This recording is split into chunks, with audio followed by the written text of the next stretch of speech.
Okay. Just count it down. Just go.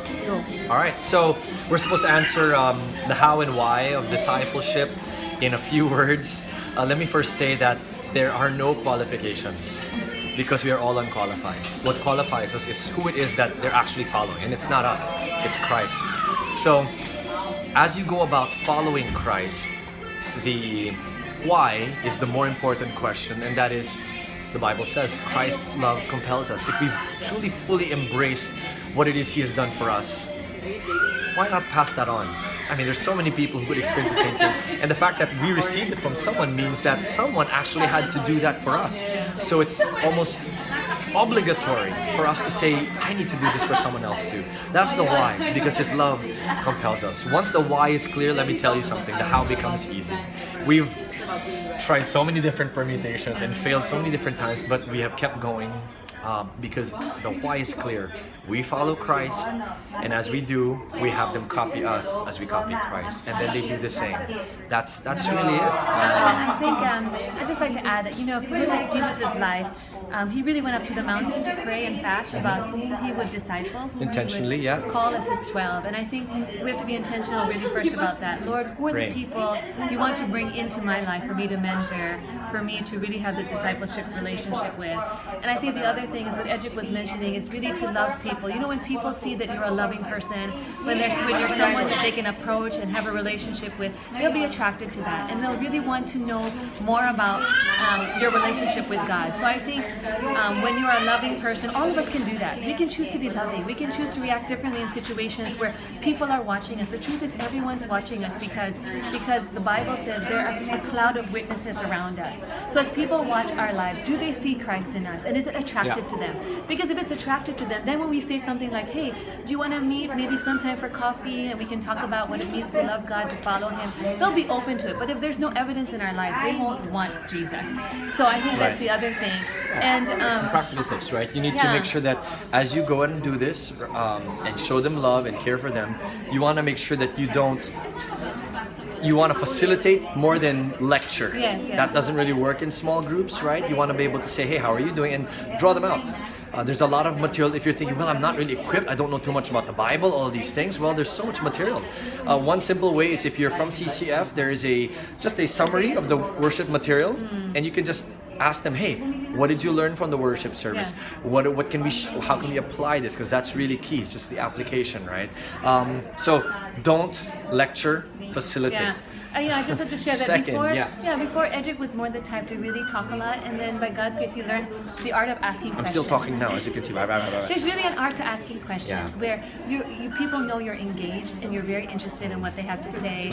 And open-ended questions, not yes or no questions like, did you like it? Yes. What did you like about it? Right? So that's open-ended. What did this mean to you? How did it impact you? The second practical thing, after the why is very clear, is don't just lecture, right? Facilitate, but creating environments. You want to be able to see what do they like, what are their interests, and as you see those interests, if you can now create opportunities for them to use that for God, that will help engage them better and help them catch a vision for what God can do. That is so important. That's one of the things I learned early on in my discipleship with my mentor, my father-in-law. He created opportunities to plug me in so that I could see, wow, so this is what God could do in me. It's not just we meet weekly and we facilitate, or it's really what God can do through me in the course of that relationship. So those would be my two practical things once the why is clear. There are many opportunities to facilitate, because Edric said it's more about facilitation. For example, there's couples retreats, or singles retreats, or youth retreats, or Welcome Wednesdays. Welcome Wednesdays, many programs. Or Saturday events Saturday for couples. dates, It's called Together. So all these opportunities can be venues for people to see what it's like to lead a group, and then if God makes those people want to stay with you and do something after the event, then you can say, hey, why don't we meet on a more regular basis? We can continue this relationship. So I think first it's the willingness, the loving people, and the willingness to do it, praying for the right people, and then so cute. He's talking so much. Okay, keep going. Yes. And then looking for those opportunities where you can get into a facilitation situation where you can also practice facilitating, and then Take turns, hopefully rotate it, yeah. from there you can continue that relationship, because there are many opportunities within the church. And Edric shared this earlier, but we all have spheres that we belong to. There's the family sphere, you also have your household, you have friends, you have neighbors, you have workplace. So in all these spheres, there are people who you can disciple. Yep. And you don't have to think about it as, oh my goodness, I have to have 12 people that I'm discipling. I have to have like boardroom style where I'm going to be teaching and lecturing. No, sometimes it's just very simple, like one-on-one with your child or one-on-one with a friend. And then from there, God can build that. But you have to start with at least one person. There you go. So remember, the why is key. Once the why is key, the how becomes easier. But how about the time? You both are so busy, but how do you get to do it? And Oh, yeah, Sure. okay. So there's Yeah. various ways. So like I said, if the why is clear, the how becomes easier. For example, we have several groups. One of them, since we've been meeting with them for a long time, we go to them and we meet with them once a month. Yeah. There are those that live near us, so That's since we all weekly. live near each other, we can meet weekly because we live near each other. There are some people I meet with online because we just can't even meet each other, so we just contact each other. So really, I think the how becomes a lot easier when the why is present. So your question on time and managing the time, just like any other thing in life, how much finding time to do my work, or if you're in school, to do school, or If it's to important be with to my you, children. If you it's will find important the to you, time. the why is clear, the how becomes so much easier. So those are some tips on how to figure out the how. And like we shared this earlier, but in our life season, we have young children, and most of the people we're discipling have children. Young children, as well. so you bring the kids. So we say, hey, invite your kids over. the how becomes you know? easy once the you why bring your is- kids so that they don't feel like, oh, I'm taking away another night from my family if I'm out. Because if you're discipling a group and then you belong to a D group, that's already 2 nights in a week. And that can be a lot for people. So you have to find ways to converge. If you're a family, then you attend a discipleship group as a family. Or you invite other families into your home. So you don't have to leave your home again another night.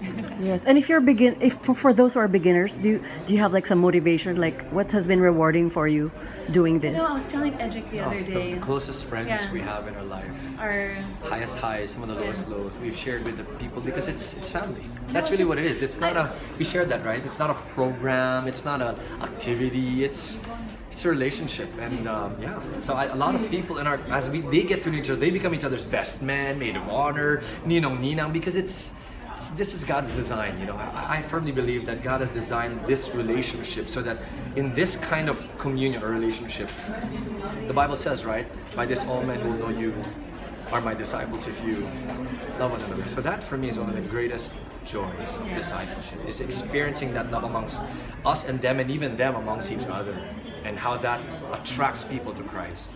It's so amazing. Yeah, there's really a delight in it. Yeah. I think when you serve God and you know what the Bible says, where your heart is, that's where your treasure is. And so when you invest in the lives of people, that investment, it turns into a delight, because the time you spend with them, you build relationships.